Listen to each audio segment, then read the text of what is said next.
नमस्कार दोस्तों, मेरा नाम डॉक्टर सीमा पांडे है। मैं एक बार फिर आपके बीच में हूँ। मैं एक रिप्रोडक्टिव मेडिसिन स्पेशलिस्ट हूँ। आज हम लोग बात करने वाले हैं कि आईयूआई फेल क्यों होता है। बहुत सारे मेरे पेशेंट जो कहीं बाहर से भी आते हैं, मेरे भी होते हैं, जिनका कहीं और 2-3 बार आईयूआई हुआ हो या मेरे पास एक आध आईयूआई हुआ हो और वो काम ना किया हो और वो फेल हो गया है। और ये पेशेंट बहुत ज़्यादा डिप्रेस्ड होते हैं, स्ट्रेस में होते हैं और वो जानने की कोशिश करते हैं कि आखिर मेरा आईयूआई फेल क्यों हुआ। तो दोस्तों, इसको शुरू करने से पहले मैं आपको ये बताना चाहती हूँ कि इनफर्टिलिटी ट्रीटमेंट में कहीं भी कोई श्योरिटी नहीं है। मैं बार बार आपको ये बताती रहती हूँ कि एक पति पत्नी जिनकी उम्र 35 से नीचे है, जिनकी दोनों ट्यूब खुली है, जिनके में कोई और प्रॉब्लम नहीं है, सिर्फ हल्की फुल्की प्रॉब्लम या अनएक्सप्लेन इनफर्टिलिटी की वजह से हम उनको आईयूआई कर रहे हैं, तो सक्सेस रेट 10-12% से 18% के बीच होती है। जब हम रोज इंजेक्शन लगा के करते हैं, मैक्सिमम वो 20 से 25% जा सकती है। नॉर्मल पति पत्नी जिनकी में कोई कमी नहीं रहती, अगर वो हर महीने साथ रहते हैं तो प्रेगनेंसी रुकने का चांस 10 से 12% ही होता है, अगर उनकी उम्र 35 के नीचे हो। तो ये नेचर ने ह्यूमन बीइंग की जो रिप्रोडक्टिव पोटेंशियल है, उनकी प्रजनन क्षमता को लिमिटेड रखा है और वो वैसे भी 100% नहीं है हर महीने में। ये सारे जो साइंटिफिक इन्वेंशंस हुए हैं, इनसे आपको मातृत्व एवं पितृत्व का सुख प्राप्त करने में आसानी हुई है, लेकिन इनमें से कोई भी तरीका 100% गारंटीड नहीं है या ये इनफर्टिलिटी कोई मियादी बुखार नहीं है जिसका इलाज हम 20 से 21 दिन में कर सकें। तो सबसे पहला फेल होने पे आपके दुखी होने का कारण आपका अनरियलिस्टिक गोल होता है। आपके दिमाग में होता है कि आप आईयूआई करा लेंगे तो 100% चांसेस आपके प्रेग्नेंट होने के हो जाएंगे। ऐसा होता नहीं है। इसी तरह से कभी कभी मेरे पास पेशेंट आता है, उसको मैं सब कुछ समझाती हूँ, उसकी एज, उसकी ड्यूरेशन ऑफ फर्टिलिटी, उसकी डायग्नोसिस को देख करके उसको मैं टेस्ट ट्यूब बेबी के लिए जाने को कहती हूँ या दूरबीन जांच की सलाह देती हूँ। लेकिन वो कहीं से पढ़ के आया होता है या किसी से सुन के आया होता है। वो मुझसे कहता है कि मैडम हम लोग 2-3 आईयूआई ट्राई कर ले पहले, अगर उससे कुछ बात बन जाती है तो ठीक है। तो एक ये बहुत बड़ा कारण है आपके आईयूआई के सक्सेसफुल होने में या फेल होने में। आपका एज बहुत मैटर करती है। जिस प्रक्रिया की सक्सेस रेट पूरी ही 12 से 18% है, अगर आप सोचिए कि उसमें अगर आपकी एज 40 साल है, आपको 10 साल से बच्चा नहीं हो रहा है, हर चीज़ आपने ट्राई कर लिया है, या आपके अंदर अंडों की कमी हो गई है, आपके अंदर गिने चुने अंडे हैं, या आपकी एक ट्यूब ब्लॉक है और इसके साथ आपकी एज भी ज़्यादा है, या आपके हस्बैंड में सीमेन में 2 से 3 मिलियन ही शुक्राणु हैं और उन शुक्राणुओं की गति चलने की या उनकी क्वालिटी उतनी अच्छी नहीं है जितनी चाहिए, तो ऐसे में अगर आप आईयूआई के लिए डिसाइड करते हैं तो वो फेल होने के चांसेस बढ़ा देता है, बहुत ज़्यादा बढ़ा देता है। तो ओआर जब भी हम आईयूआई करते हैं, इसलिए हम ओआर एंड रिजर्व टेस्ट करने की कोशिश करते हैं और वो एएमएच और एएफसी के थ्रू करते हैं। और अगर वो आपकी एज के रेंज में नॉर्मल आता है और बाकी कोई मेजर डिजीज, आपको कोई फाइब्रॉइड नहीं है, एंडोमेट्रियोसिस नहीं है ग्रेड 3-4 जिसमें बड़ी बड़ी गांठें हों, सब कुछ चिपका हो, तभी हम आपको क्लियर कट बोलते हैं कि आपको आईआई कराना है और उसकी ये सक्सेस रेट रहेगी। इसके अलावा जो होता है कि एग की क्वालिटी, उसको जानने का हमारे पास कोई तरीका नहीं है। एग की क्वालिटी का पता बच्चा होने से ही होता है। तो एग ये एक पानी की झिल्ली में बढ़ता है, उस झिल्ली के साइज और उसकी क्वालिटी को देख करके हम उसके रप्चर होने तक की कंडीशन जान सकते हैं। उसमें से अंडा निकला, वो ट्यूब में गया, ये रिसर्च ने प्रूव किया है, हम किसी जांच के द्वारा नहीं देख सकते हैं। तो उस अंडे की क्या क्वालिटी है, उसका फाइनल टेस्ट उस अंडे और वो स्पर्म का क्या है कि फर्टिलाइजेशन करने के लिए स्पर्म लंबा होता है, अंडा गोल होता है। इस स्पर्म को अंडे की दीवार को तोड़ के उसके अंदर जाना होता है। और ये हो रहा है कि नहीं हो रहा है फर्टिलाइजेशन, हम नहीं जानते हैं। उसी तरह ये स्पर्म जिसकी संख्या 10 मिलियन से अगर ऊपर है, उसमें से 40% से ज़्यादा तेज चलने वाले हैं, तभी ये एग तक पहुंचता है और वहाँ पे ये सारी प्रक्रिया होती है। हमने मिडवे उसको यूट्रस के मिडल में पहुंचा दिया है, कैविटी के अंदर।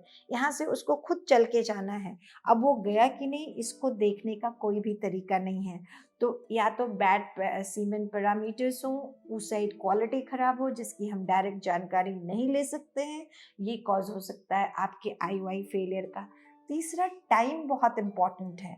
मैंने आपको बताया है अपने पहले वीडियोस में कि जब स्पर्म वेजाइना के अंदर से लेके ट्यूब तक पहुंचता है, उसकी एज 3 से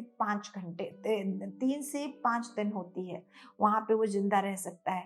लेकिन जो ये अंडा पानी की झिल्ली में से फूटता है, ये लगभग 12 से 24 घंटे जिंदा रहता है।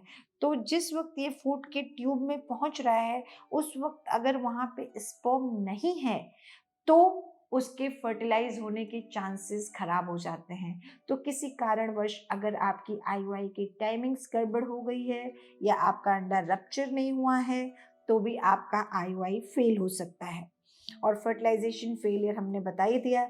इसके अलावा कुछ पेन किलर्स वगैरह होते हैं, कुछ दवाइयाँ होती हैं जो इस रप्चर को डीले करते हैं, या आपके इम्प्लांटेशन जो गर्भ बनता है उसको बच्चेदानी में चिपकने को इम्प्लांटेशन कहते हैं, उस पे अगर कुछ असर डालते हैं, या ये जो ट्यूब है, इस ट्यूब के बालों की गति को अगर किसी तरह से रोक देते हैं, तो वो भी आपके आईयूआई फेलियर का एक कारण हो जाता है। कुछ लोगों में गर्भ रुकने के लिए ये जो अंडा ओवुलेशन हुआ, झिल्ली फूटी, उसमें से अंडा ट्यूब में चला गया और उसके बदले में ये जो पीली पीली चीज, ये काली सी है कॉर्पस ल्यूटियम, ये एक तरह का हार्मोन सिक्रीट करने लगता है, एस्ट्रोजन प्रोजेस्टेरॉन, जो इस प्रेगनेंसी को आगे कंटिन्यू करते हैं। यहाँ पे वो प्रोजेस्टेरॉन मेन हार्मोन होता है। अगर इस महिला के शरीर में उसकी या आपके शरीर में इसकी कमी है और आपकी आईयूआई के बाद, जैसा कि रेकमेंडेड नहीं है रूटीनली प्रोजेस्टेरॉन देना, अगर आपको प्रोजेस्टेरॉन नहीं दिया गया है तो भी आपका आईयूआई फेल हो सकता है।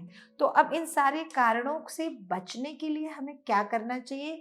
ऐसा क्या करें कि जिससे कि हमारी आईयूआई से प्रेगनेंसी मिलने की चांसेस मैक्सिमम हो जाएं, जो पॉसिबल है? तो उसमें जैसा कारण में मैंने बताया, अनरियलिस्टिक गोल रखना बंद करें। गलत गलत वेबसाइट से गलत गलत सूचनाएं ना पढ़ें। ये सब कुछ मार्केटिंग गिमिक होता है। कोई भी प्रक्रिया दुनिया में ऐसी नहीं है जिससे 100% सक्सेस रेट होती है। इनफैक्ट 50% और उससे ऊपर भी नहीं होती है। 45 to 50 maximum clinical pregnancy rate है, लाइव बर्थ रेट नहीं है, इसका ध्यान रखिए। दूसरा, आपकी एक ट्यूब कम से कम अच्छे से खुली होनी चाहिए, और जिस साइकिल में आप आईयूआई परफॉर्म कर रहे हैं, आईयूआई के लिए ट्राई कर रहे हैं, वो जिस तरह की ट्यूब खुली है, अगर उसी तरफ ओवुलेशन हो रहा है, तो इस आईयूआई के सक्सेस होने का चांस ज़्यादा बेटर होता है। अगर आपकी दाईं ट्यूब खुली है और बाईं तरफ अंडा बन रहा है, तो भी उसके चांसेस फेल के ज़्यादा होते हैं। और ओवरी में कुछ भी फिक्स नहीं होता है कि एक बार दाएं बनेगा, एक बार बाएं बनेगा। कभी कभी लगातार 3-4 महीना एक ही साइड से ओवुलेशन होता रहता है और उस साइड की ट्यूब बंद है, आप फ्रस्ट्रेशन में आईयूआई के लिए चले जाते हैं, तो उसके फेल होने के चांसेस ज़्यादा होते हैं। जब भी आप आईयूआई प्लान कर रहे हैं, उसके पहले अपने पार्टनर का सीमेन एनालिसिस एक जरूर करा के देखें। अगर उसमें आपको लगता है कि बहुत ज़्यादा इन्फेक्शन है, जो स्पर्म है वो 10 लाख पर ml से 10 मिलियन पर ml से ऊपर है, उसमें से 40% से ज़्यादा तेज चलने वाले हैं और उसमें ज़्यादा इन्फेक्शन नहीं है, तो ये सीमेन आइडियल सीमेन है। 8 मिलियन से लेके 12 मिलियन के पर ml काउंट वाला जो सीमेन है, ये आइडियल सीमेन है जिससे आईयूआई करने पे सक्सेस मिलने के चांसेस हैं। कोई इन्फेक्शन है तो उसको पहले ट्रीट किया जाए। अगर आपके पार्टनर को ड्रिंकिंग स्मोकिंग की आदत है तो उसको छोड़ा जाए, वो किसी ऐसी दवाई पे है जो इन चीज़ों को अफेक्ट कर सकती है, उन सबको आपको पहले से ठीक कर देना है। और अगर आपकी एज 35 से ज़्यादा है, आप आपने ज़बरदस्ती किया। अगर आपकी एज 37 साल है और आपका AMH 1.5 से 2 के बीच में भी है, तो ये बहुत अच्छा रिप्रोडक्टिव पोटेंशियल है, लेकिन आपकी एज आपके खिलाफ जा रही है। तो अगर आप यहाँ पे डॉक्टर की सलाह मान के IUI की बजाय IVF के लिए जाएंगे तो आपको 2 फायदे होंगे। एक तो आपकी प्रेगनेंसी मिलने के चांसेस लगभग 40% होंगे, और दूसरा, अगर आपके अंदर 2-3 एक्स्ट्रा एम्ब्रियोज बन गए तो अगर आप सेकंड चाइल्ड प्लान करेंगे तो आपको वो भी मिल सकता है, या अगर अनफॉर्चुनेटली ये साइकिल फेल हो गई तो दूसरी साइकिल में आपको ज़्यादा मेहनत करने की ज़रूरत नहीं है।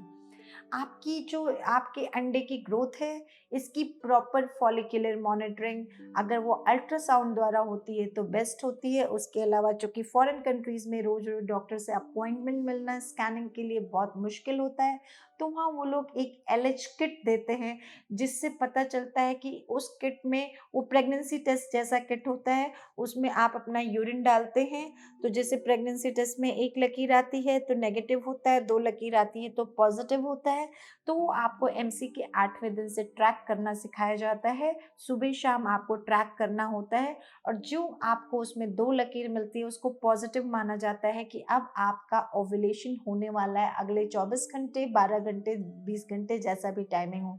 तो आपको तुरंत अपने डॉक्टर को इन्फॉर्म करना होता है और उसके अकॉर्डिंगली IUI की टाइमिंग प्लान की जाती है। कभी ये गड़बड़ हो जाता है तो ये पता नहीं रहता है, और जब तक हम IUI करते हैं अंडा ऑलरेडी खत्म हो चुका होता है। तो एक ही कारण होता है, अगर 2 दिन का एब्स्टिनेंस रख करके आप जाते हैं और उसके पहले MC के 5वें और 7वें आपको याद रखना है कि टोटल IUI की प्रक्रिया में 11 से 15 दिन का टाइम लगता है, और इस बीच में आपका सेक्सुअल इंटरकोर्स या इजैकुलेशन ऑफ सीमेन आपके पार्टनर का 2-3 बार हुए रहना चाहिए, और 2 दिन से ज़्यादा के एब्स्टिनेंस की ज़रूरत नहीं होती। एब्स्टिनेंस मतलब नो फिजिकल रिलेशन। उससे ज़्यादा लंबा होता है तो आपके सीमेन के अंदर बहुत सारे debris, reactive oxygen species, ROS, ये सारी चीज़ें इकट्ठी हो जाती हैं जो कि स्पर्म की हेल्थ के लिए अच्छी नहीं होती हैं। तो इसलिए हम रिपीटेड इजैकुलेशन की बात करते हैं। कभी कभी हम सीमेन सैंपल लेते हैं IUI के लिए, पहला सैंपल हमको अच्छा नहीं दिखता है तो हम पार्टनर को थोड़ा रिलैक्स करके पानी वगैरह पिला करके 1 घंटे बाद एक रिपीट सीमेन लेने की कोशिश करते हैं। फॉलिकुलर मॉनिटरिंग करते हैं, रप्चर होने के लिए ट्रिगर लगाते हैं, उसको स्पॉन्टेनियस रप्चर के लिए नहीं छोड़ते हैं, ट्रिगर लगा के टाइमिंग डिसाइड करते हैं IUI की। और अगर पिछला IUI डिफ़िकल्ट हुआ था, उसमें नेगोशिएशन में प्रॉब्लम आई थी, अगर बहुत ज़्यादा आई थी, तो ये सेकंड IUI प्लान करने से पहले आपकी एक हिस्ट्रोस्कोपी प्लान करते हैं, आपकी ये सर्विक्स को अच्छी तरह से लेबल करते हैं, मैप आउट करते हैं कि आपका ये जो कैनाल है इसकी डायरेक्शन कैसी है। अगर ये बहुत स्टेनोज्ड है, बंद है, तो इसको डायलेट करके पहले से रखते हैं, और उसके बाद अल्ट्रासाउंड गाइडेड फुल ब्लैडर के साथ आपका IUI करते हैं, जिससे कि उसकी सक्सेस रेट ज़्यादा हो जाए। दूसरी चीज़ है कि कई बार लोग फर्टिलिटी क्लिनिक्स पे ना करा करके IUI सिंपल गायनेकोलॉजिस्ट या किसी के यहाँ कराते हैं जिनके पास एंड्रोलॉजी लैब नहीं होती है, और वो सैंपल तैयार होके कहीं और से आता है और IUI प्रोसीजर कहीं और किया जाता है। कभी कभी वो टाइम डिफरेंस बहुत ज़्यादा होता है। याद रखिए कि सैंपल देने से लेकर के IUI की प्रक्रिया करने में 60 से 90 मिनट से ज़्यादा नहीं लगना चाहिए, लेकिन कभी-कभी जब तक बाहर से सैंपल आता है, या तो आपका डॉक्टर बहुत बिजी होता है या आपका ब्लैडर फुल नहीं होता है, किसी न किसी कारणवश अगर ये डिले हुआ है तो गड़बड़ हो जाता है। इसको रोकने के लिए आपको ऐसा क्लिनिक चूज़ करना चाहिए जहां एंड्रोलॉजी एंड IUI के प्रोसीजर दोनों की फैसिलिटी अंडर सिंगल रूफ हो और वो चीज़ ठीक से हो पाए। और किसी भी तरह की आपको एंग्जाइटी हो, वेजिनिज्मस हो रहा हो, आप और आपके डॉक्टर के बीच में ये पहले ही डिस्कस हो जाना चाहिए, जिसके लिए आपको कोई माइल्ड सेडेटिव, वैलियम या एंग्जियोलिटिक कुछ भी लाइक एल्प्रेक्स कुछ भी दे देना चाहिए। अगर आप बिल्कुल भी टॉलरेट नहीं कर सकते हैं टच, तो ये IUI अंडर सेडेशन या एनेस्थीसिया अगर होता है, इन सारी चीज़ों का ध्यान रखा जाता है, तो आपकी सक्सेस रेट ये 20% तक जा सकती है। अगर आपकी उम्र 35 से नीचे है, आपकी ट्यूब खुली हुई है, आपके हस्बैंड में कुछ खास ज़्यादा गड़बड़ नहीं है सीमेन में, या आपको ग्रेड 1 या 2 एंडोमेट्रियोसिस है, या आपको अनएक्सप्लेन्ड इनफर्टिलिटी है। तो ये सारी चीज़ें, और इन सबसे ज़्यादा इम्पॉर्टेंट है प्री ऑप्टिमाइजेशन ऑफ प्रेगनेंसी, कि प्रेग्नेंट होने से पहले आपको क्या क्या चीज़ों का ध्यान रखना चाहिए। अगर वो आपने प्रेग्नेंट होने का माहौल अच्छे से बना लिया, तो कोई भी प्रक्रिया आपके ऊपर ज़्यादा अच्छा काम करेगी। उसको जानने के लिए आप मेरा दूसरा video pre optimisation of pregnancy देखना ना भूलें। और अगर ये वीडियो आपको अच्छा लगता है तो इसको लाइक करें, शेयर करें, और मेरे चैनल को लाइक करना ना भूलें, जिससे मेरे आने वाले वीडियोस आपको मिलते रहें और आपको मैं जो जानकारी दे सकती हूँ वो मैं आपके साथ शेयर करती रहूँ। आज के लिए इतना ही। उम्मीद है कि आप हंसते रहिए, मुस्कुराते रहिए। Bye bye, good night.